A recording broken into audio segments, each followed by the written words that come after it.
سلام. کہاں سے کال کر رہے ہیں بھائی؟ جی جی اللہ یاری صاحب، میں سکر سندھ سے بات کر رہا ہوں. جی جناب، کیسے ہیں؟ محمد خیریت سے حماد ہیں؟ میرا نام ہے. محمد اللہ حماد بھائی، پاک کا خیریت سے ہیں کرم ہے. آپ؟ اللہ پاک کرم ہے جی. آپ سنائیں، خیریت سے ہیں؟ ٹھیک ہے. مولا کا کرم، اللہ تعالیٰ کا احسان ہے. آپ کام کیا کرتے ہیں حماد صاحب؟ میں پہلے مدرسے میں ہوتا تھا، پھر اس کو چھوڑ کے اپنے کاروبار میں لگ گیا نا. اوکے، سلامت میں میں کیا نے حکم ہے؟ ادھر چلے بھی کاٹے ہیں. میں نے مدرسے میں چلے ادھر کاٹتے دیوبند، ہیں؟ نہیں نہیں، ادھر رائے ونڈ میں. رائے ونڈ میں صوفیوں کے پاس گئے تھے؟ جی جی اچھا، جی جی، نہیں نہیں، یہ دیوبند دیوبند حضرات. دیوبندی چلے کاٹتے ہیں؟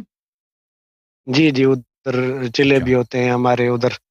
جی جی. اچھا. تو میں آپ کو مدرسے میں گزشتہ آپ نے مدرسے تقریباً میں آپ نے کتنی تعلیم حاصل کی ہے؟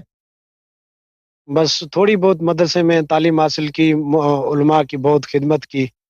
اور ہوں، آپ کو 8-10 مہینے سے میں تقریباً سن رہا ہوں. جی سر، اوکے، میں آپ کی خدمت میں حاضر ہوں. ہاں کیا حکم ہے؟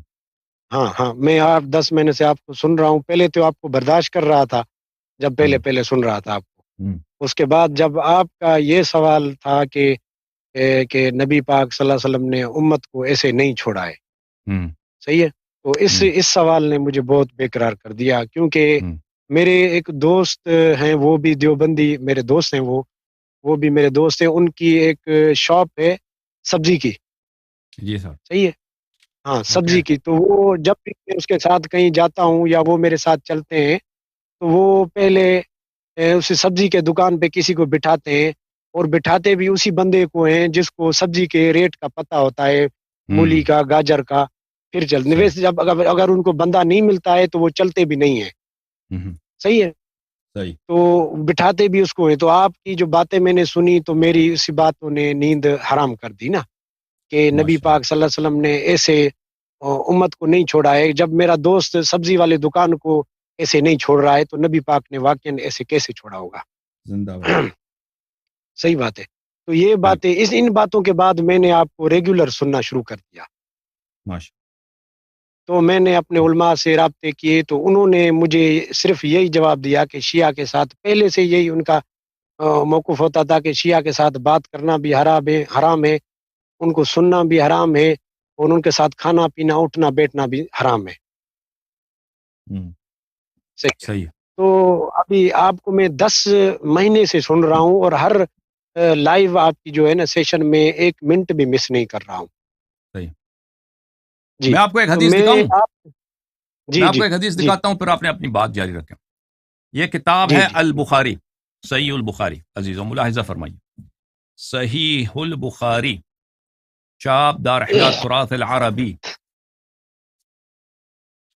چھپی ہے یہ کتاب سنہ 2001 میں.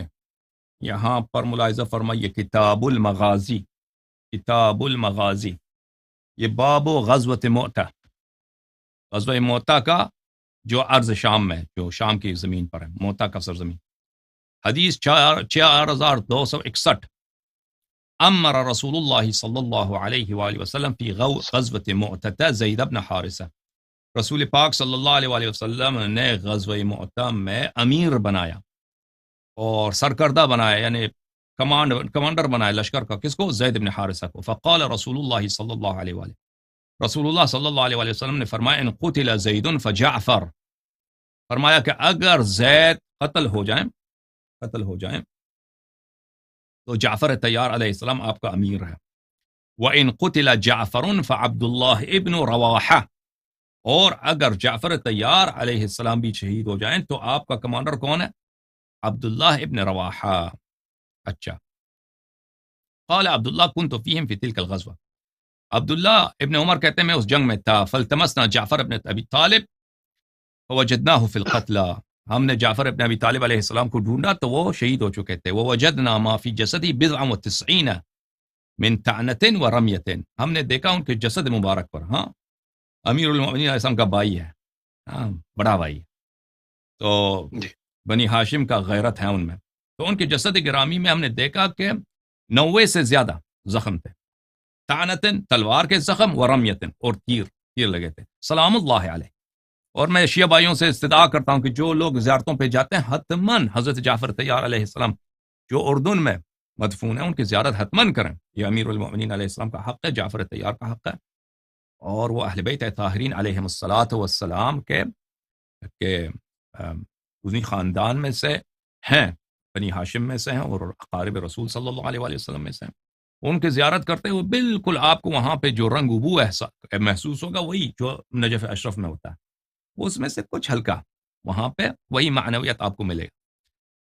تو کہنے کا مقصد ہے میرے بھائی کہ دیکھیں کہ رسول پاک صلی اللہ علیہ وآلہ وسلم جب ایک جنگ کے لیے بھیجا تھا تو اس میں بیان کیا تھا کہ سب سے پہلے زید ابن حارثہ، ان کے بعد جناب جعفر طیار، اور ان کے بعد عبداللہ ابن رواحہ. 3 مرحلے تک انہوں نے کمانڈز کی، انہوں نے معین کیا تھا کہ اگر ایک قتل ہو جائے تو کون کمانڈر ہے، دوسرا قتل ہو جائے تو کون کمانڈر ہے.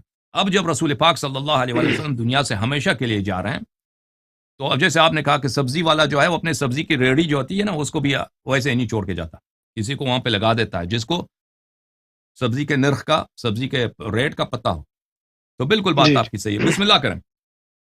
جی میرا سوال پہلا تو یہ تھا، تو آپ نے تقریباً اس کا ایک تو جواب دے دیا کہ آپ نے جو کہا تھا کہ حضرت ابو بکر اور حضرت عمر کو نبی پاک صلی اللہ علیہ وسلم نے زید بن حارثہ کی کمانڈ میں جنگ موتا پہ بھیجا. تو میں ایک یہ دیکھنا چاہتا تھا